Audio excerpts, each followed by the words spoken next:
adigu Somaliland ma ictiraafsanta maya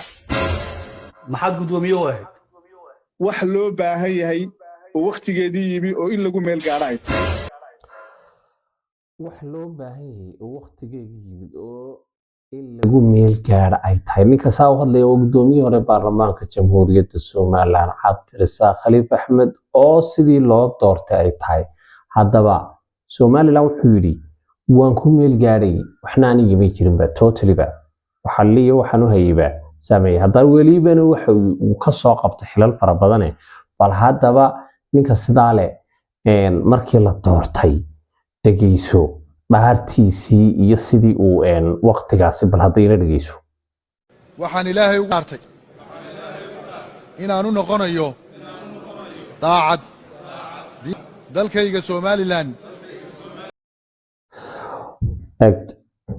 wuxuu ilaahay ugu dhaaranayaa inuu daacad u yahay dalkiisa Somaliland warcad in la isku safaado ma moogtay maalinta uu sidaa lahaa iyo maanta uu wuxuu yiri de waxaan ku meel gaaray hadda waliba ninku waa wadaad aan idinku dareen sidoo kale Cabdirasaaq Khaliif waxyaabo fara badan baan idin sheegaya waanigi hore idinku sheegay ninkani wuxuu ahaan jiray al-Ittixaad qoladii la oran jiray 1991 ka dagaalantay Xasan Daahir Aweys xuha ninka la yiraahdo wadaadka aba isku koox ahaayeen Boosaaso ku dagaal galay inama dhulbahantu uu kaxeeyay inamadii dhalinyarta ahaa dhulbahanta ee uu yiri inama shoon jihaadana Ethiopia laysay war hadda baleeg waa laga yimid 2006 waxa uu ku biiray maxkamadii islaamiga ahaa dagaalkii wuxuu la galay hogaamiye kooxeedadii Ethiopia sidii baa lagu soo dhaafay wuxuu tagay Asmara deewaan idin sheegay 100 jeer moogti nimankaana ku meel gaar buu ka dhigtay iskaga yimid qolada shirkad haas la yiraahdo waxa soo biiray wadaadadii iyo ganacsigii iyo talas waxba aduu wadaadada ay wadi jireen sidii Somaliland ku soo xidhay ninkan xirsi la yiraahdo iskiraha wadaad surwaal gaaban ba inoo keenay maynaan aqoon dawladii Siilaanya wuxuu qabtay laba wasiirka caafimaadka iyo wasiirka ganacsiga iyo wasiirka howlaha guud iyo guriyinta hal maalin ayaa la yiri dawladda waa la inqilaabay xirsi gruubka midiyada cadoodeen ay toddoba wasiir saasileen hal maalin buu yiri anigu wasiirka howlaha guud ee hayay xilkii dawladda aanu hayay iyo waxaan ka daraasulay xataa xubinamadii xisbiga kulmiye buu ka daraasulay wadani buu markaa la aasaastay intii ka dambeysay wadani buu ku jiray okay waa kan hadana Somaliland u dhaartay inta jeer u dhaartay ku sheegaya wasaaradda howlaha guud u dhaartay isagoo dalkiisa iyo dadkiisa Somaliland buu ah wasaaraddan la yiraahdo ganacsigana uu dhaarto isagoo dalkiisa iyo diintiisaba u ah xubnimadii baarlamaanka iyo shirgudoonkii baarlamaankana waa kan oo dawladda ka dhaartiisa daawanayay uu dhaartay ninkani waa wadaad oo markasta bismillaah alxamdulillah ilaahuna waafaj aayad quraan buu soo qaataa maxaynu ciyaarnaa marka wadaadnimadii iyo diintii iyo kitaabku ma mid marka lala doono lala soo baxaya dad badan baa marka quraan iyo mid iska qiiraysiyo walaalayaal qaal Allahu ta'ala yiraahdo ay iska qiiroodaan alla sheekhaas iyo masaajid buu tukiya waa imaam saqda dhuxul daakira wax ku hoos jirana garan mayno warnimo iyo horta mid hal iska ilaaliyo nin kastoo garweyn iyo nin kastoo cumaamad soo xidha iyo nin kastoo dhar carbeed soo xidhiyo mid kastoo surwaalka gaabiya hamoodina wadaad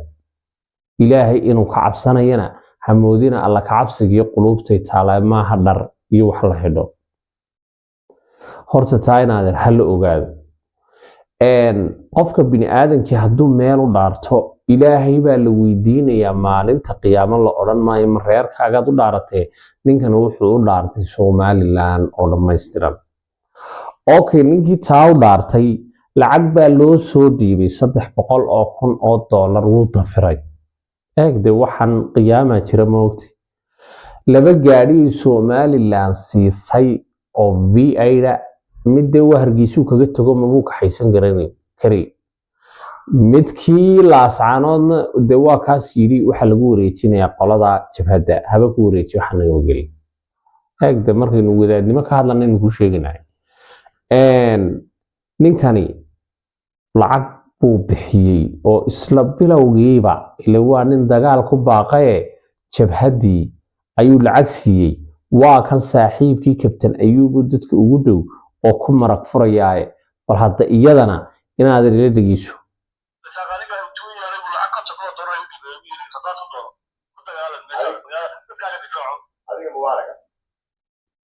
nin la yidhaha mubaarak buu wareysanaya kabtan ayuub